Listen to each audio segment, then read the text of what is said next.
Hey guys, today we're going to be reviewing part 4 of The Time Monster, and it was alright. It was okay.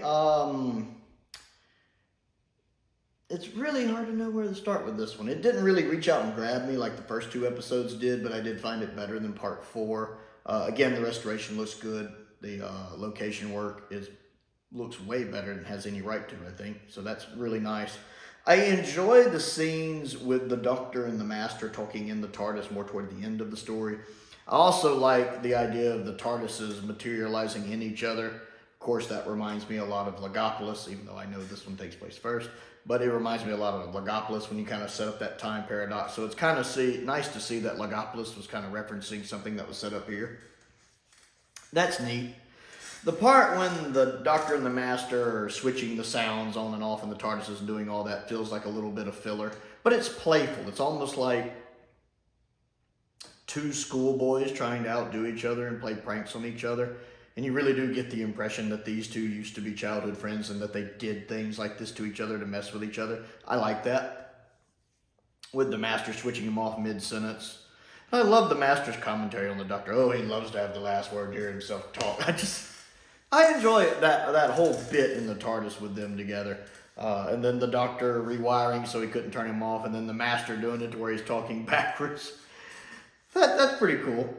I think the cliffhanger was pretty neat with the Doctor being, absorbed or sent away by Kronos, whatever you want to say there, to where he's in that kind of nothing area, which sounds terrible. And then Joe being, and the Doctor's TARDIS being flung from the Master's TARDIS into the vortex, which was a great special effects shot, and you see them separating, which is, I know, kind of what's on the back of the box set here. That was a pretty neat little effect. The bit with the Brigadier and them being frozen, that was a pretty neat effect of them just freezing. It's not an effect that's hard to do, but it's very effective. The female scientist amused me one time with her men thing. Like, her assistant doesn't want to go stop the Master, but Benton's all like, yeah, let's go do it. And she's like, oh, men. And I'm sitting here going, lady, there's 2 men next to you. One of them is in complete agreement with you. Like 50% of the men there agree with you. And you're, men. I'm like, get over yourself. But other than that, she's fine in it. She does get to use her brain a bit in this. I like the fact she is trying to figure out the problem to free the Brigadier and his men, even though she doesn't get it quite right, and Benton ends up getting turned into a baby. Now, I always knew Benton got turned into a baby in the story. I mean, I've seen that online for years. I just never knew when, but I knew it happened.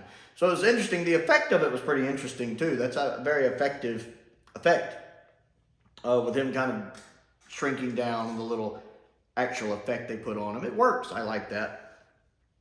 Curious to see where that goes from here.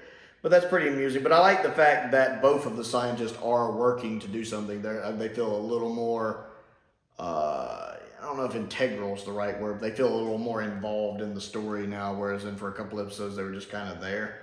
So I like that they're both being involved a little more here.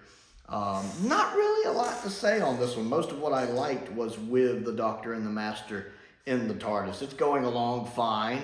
I really enjoyed the first 2 episodes, and I found episodes 3 and 4 to be fine. Again, episode 4 feels kind of like filler, but it feels like it's moving the plot along, at least kind of getting where we need to go.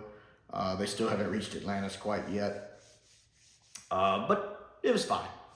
So The Time Monster Part 4, what did you think of it? Comment down below and let me know. Other things to do, don't forget to click the like button and the subscribe button. That helps me out, and I certainly appreciate it. I also have a Patreon if you would like to support me that way. There is a link to that down in the description below. I want to give a shout out to some of my top tier patrons, Stephen Crane, Colin Coney, Finn Perkins, and Unknown289. I appreciate their support, as I do the support of all of my patrons. And I also have a P.O. box as well, if there's anything you would like to send me, as well as a link to my Amazon wish list down there. Most importantly, though, thank you for watching.